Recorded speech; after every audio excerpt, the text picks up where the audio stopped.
नारद जी कहते हैं व्यास जी, हम साधु महात्माओं की सेवा करते और उनके दिव्य दर्शन करते, आनंद में डूब जाते। सत्संग के दिव्य भाव को सुन करके, सत्संग के प्रभाव से, संतों की कृपा के प्रभाव से भगवान के श्री चरणारविंद में मेरी प्रीति भक्ति हो गई।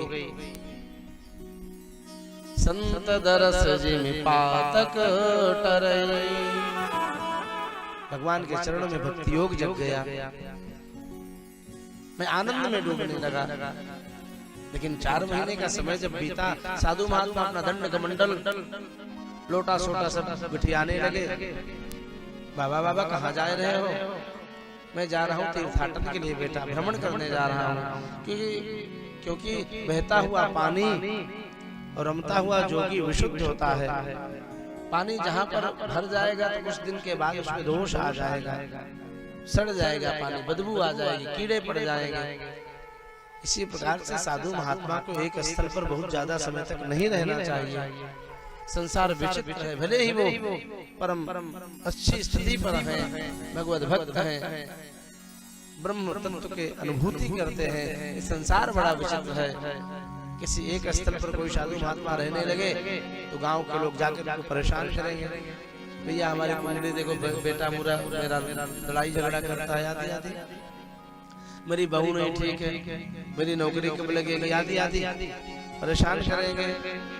तो रमता जोगी बहता पानी विशुद्ध होता है। हम लोग जा रहे थे तीर्थाटन के लिए। नारद जी कहते हैं मैंने भी कहा महात्माओं मैं भी साथ में चलूंगा। प्रसन्न हुए, चलो साथ में तैयार हो जाओ। लेकिन जो ही मेरी माता ने सुना, भागती भागती रोती रोती आई है, हे महात्माओं मेरे पुत्र को मत दे जाओ, ये एक मेरे जीवन का सहारा है। पति के बिना नारी का जीवन शून्य होता है।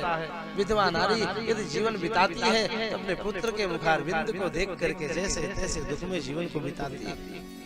ये मेरा बच्चा बड़ा होगा, विवाह होगा, बहू आएगी, मेरा भी दिल कुछ बहुरेगा, अच्छा होगा। रोती हुई मेरी माता को देख करके महात्माओं ने मना कर दिया, बालक जब तक तुम्हारी माँ है उसकी सेवा करो। पुत्र का प्रथम धर्म कर्तव्य है वह अपने माता पिता की सेवा करे। यदि माता अनुमति नहीं देती है, भिक्षा नहीं देती है तो पुत्र साधु वैरागी नहीं बन सकता। सज्जनों, यदि कोई मनमानी करके साधु बन जाए तो भी उसे दोष लगता है। माता की अनुमति तो सर्व प्रधान है।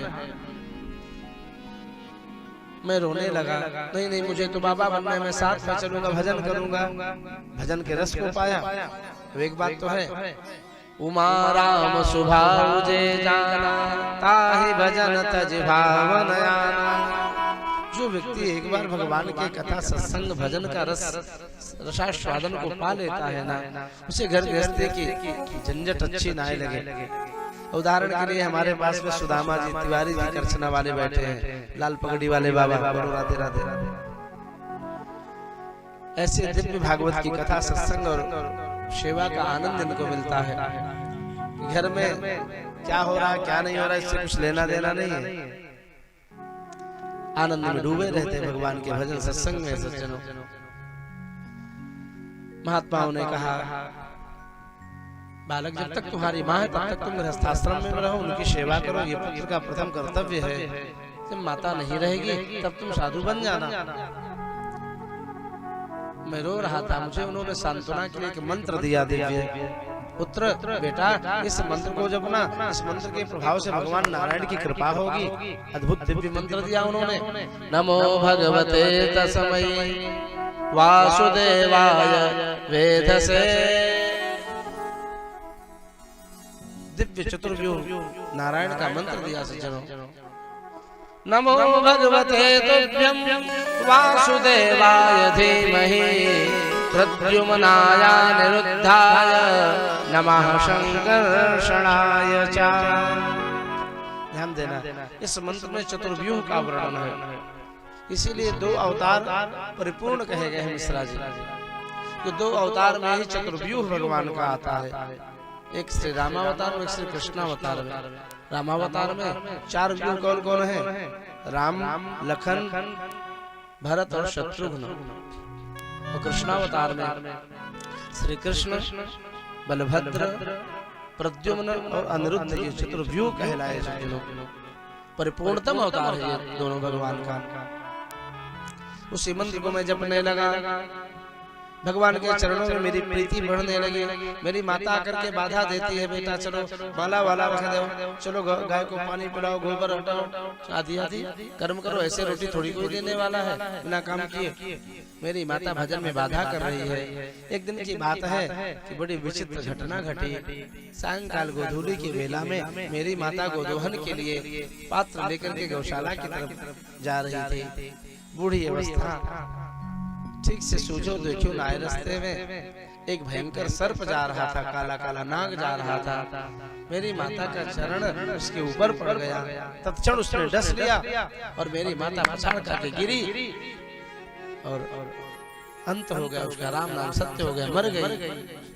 एकदा निर्गताम गेहा दुहंति निशिगांपति सरपो दशत्पदा पृष्ठः कृपया काल प्रेरिता।